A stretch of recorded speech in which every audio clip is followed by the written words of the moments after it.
here at the FIU Radcliffe Art and Design Incubator, and I want to welcome in founding faculty and research associate Dimitry Chamy. Did I say it right? Absolutely. Thank you, Maggie. Welcome to this feature. I think, we've been working together for a long time. It's the first time that I've been interviewed by you. I feel very honored. Thank you, Dimitry. Likewise, I have great admiration for the work that takes place here and also for the portion that you've brought over the years being a founding faculty to the incubator.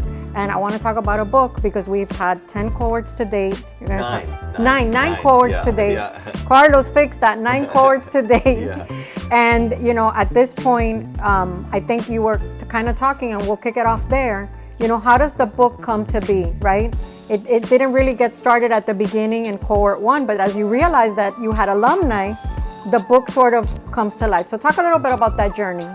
Well, the book is actually the result of our years of working with fellows, and each cohort we started with just 8 students in the first cohort. And now this year we have 27 between year 1 and year 2, and it is our 9th cohort.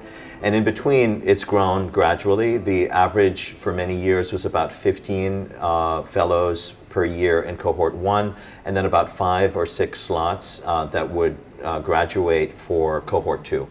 And so we would have about 20 students or so in the incubator once we got a rhythm going after the first couple of years when we were really just starting and figuring out what we were doing. And I think about 3 years in, when we had 2 cohorts that were now alumni, is about the time I started to really think about how do we tell our story, how do we keep track of the work that's been done here, because each fellow is such an individual, each fellowship and each fellow is such an individual story. It's not like we assign a syllabus. Every project is unique. It's very mentorship focused. So how do we actually convey those stories in a way that can carry forward? And obviously that means having an archive of some kind. So the book actually, to get to the book, we had to have this archive. And the archive was sitting in a database that I've been maintaining since then, and it's a compilation of what the projects are, profiles of the fellows, images of their project, where they come from within the FIU and CARTA ecosystem mostly, since that's primarily who we serve, and then also what where does the project fit in the world of creative entrepreneurship, right? So that's pretty much what's in the book in terms of the profiles. And this book, after 9 cohorts, we have 140 fellows represented in this book. And the occasion for the book came about from this year we have a new FIU President Jeanette Nunez, and the foundation CEO, Carlene Cassidy, came in to meet the president and to tour the incubator with President Nunez. And we thought that this would be a really great way to encapsulate what we've done for the last 9 years in physical form. So the book exists from the profile cards that were created and have been displayed internally at the incubator and also presented to the foundation and to the university in reports up until now. But this year, both the book and the online profile cards exist on our webpage, and the book exists obviously in this form. We're also going to be working on a PDF version that other people can look at, and apparently we're going to be publishing more of these. So it's a really nice occasion to have something. So I can go through the book a little bit if you like, so for the sleeve, so we can look at it, was created here at the Radcliffe on 3D printers. So it's RADI made. Yes. We're all RADI made, right? All roads lead to the Radcliffe, right? All creative roads. Yeah, so the cover is the RADI made logo, the same one that you're wearing on your t-shirt that we created for the exhibition that exists at the incubator in our space. So this actually brings that exhibition in a way into the book. Yeah, we have some of the stuff in the background as well. Exactly. Yeah. So much of what we see behind us is related to the incubator, and so the book, I'll take it out of the sleeve. Is. I love this. You can see it up close. So the RADI made is in the front, and on the back is just 2017 to 2025. So obviously, we hope we're going to be continuing, and so it was important to put the years on there because the next edition will be, to 2026 and so on, So the cover is just the RADI made, and on the back we have the FIU official Ratcliffe Art and Design Incubator logo.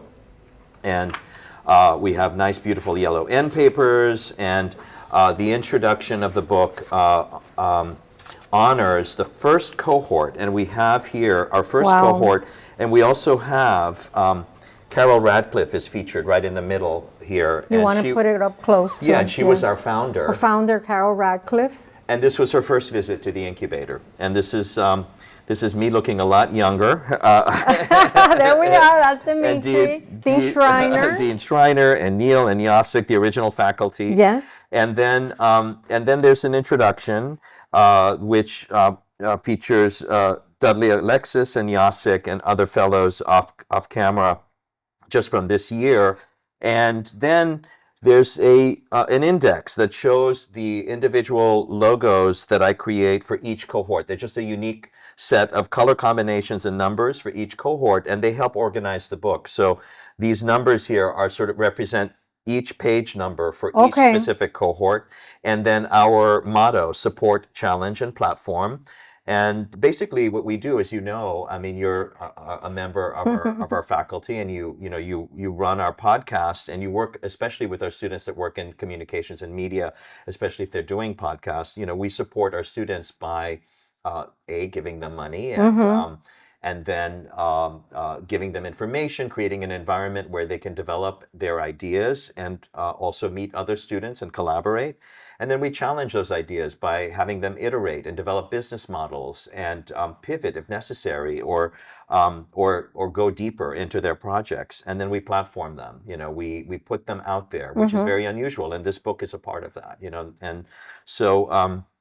So the book then proceeds cohort by cohort. It's very simple. The majority of the book, it starts with the first 8 fellows. So each cohort has an introductory page, and this was like a meeting from our first cohort. Not every opening spread matches the exact cohort. We're trying to tell other stories about what happens at the incubator, because not everybody knows, And so this is our first fellow, and this is an example of these profile cards. So you see one on each page. And the first fellow is Victoria Bilen. She is an artisan jeweler. She currently practices. This is her latest work. So we keep up with the fellows as much as we can. We do. And and we update these profile cards as often as we can. We try to reach out to our alumni. We invite them back, to talk about their work and to mentor the future cohorts. And this is Hector Brignon. He was also part of cohort 1. And it just goes on like this for 140 pages, cohort by cohort. And then when you get to a new cohort, there's a new introductory page, the introduction of the names of the fellows, and a nice background image. And this is cohort 2. And what's beautiful about this book is that putting it together, it's really like a family album. If you I was just going to say, it's like a family album of everyone that's come through this. I like to call it like the ready-made house, right? Yeah. So it's lovely to look at these images. Sometimes you see a fellow and they've come through and you've never reconnected with them. Some of them go on to other things, and then others you're almost constantly in touch with them. And so this book allows us to record each of those kinds of fellows and everything in between. It's a small town, even though Miami's a big city. We've 140 fellows in 9 years is, it shows how exclusive this program is, but it's not really that many people in a 50,000, student university. So it's a very special thing to be able to work with our alumni and to keep up with them, so that's for me very, very rewarding. And to be able to then create a book like this, to be able to share it with others that may not know what we're doing or that have been supporting us for years, and to let them have a physical manifestation of all the work, because it's really hard to convey, all of these people came through here and are going on with their lives, and often their projects are continuing, or they've impacted the careers that they're currently having, and they come back and they tell us all about this, so so it's nice to be able to present it. It's so interesting to see how over 9 cohorts you have people in every single discipline that you can imagine across CARTA. Specifically, like you mentioned, that's mainly what we serve, but we've had like Zoe right now. Zoe is now a visual artist at Anthropology. I ran into her in Pembroke Pines, and she's doing fantastic. She does all the setups that you see at the Anthropology store in Pembroke Pines. She's dedicated to that. Yeah. So they switch out their sets every so often. And if you haven't noticed, I invite everybody that visits Anthropology to take a look around because they have visual artists per store. Absolutely. And yeah. she is now the visual artist in Pembroke Pines, and we interviewed her. She's on our Instagram. I bumped into her and I couldn't believe it. I had actually, I think, joined the year that she was here, right? Okay, yeah. Yeah. She came in on cohort Yeah. 5. Yeah, Yeah. that's great. Yeah. Yeah, and Zoe still does her project Yeah. from the Incubator Yeah. as well, which is her hero company and her small but mighty club of, I think they work on notebooks, like Yeah. using artists' notebooks to tell stories in a therapeutic art practice. And then creating exhibitions. But it's really proud to bump into them and see that they're growing. Absolutely. Because that's a big deal, Yeah. And, a lot of them, some of them have full-time businesses and practices as a result of the work that they started here. Others pivoted into something else.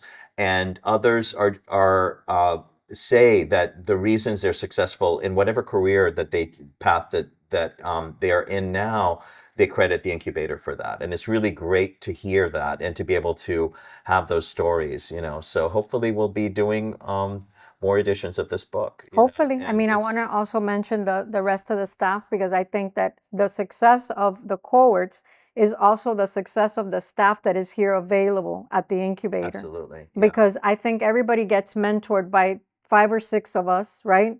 And we each bring a specialty. And we help them see beyond. This is not a class where there's one professor talking about one topic.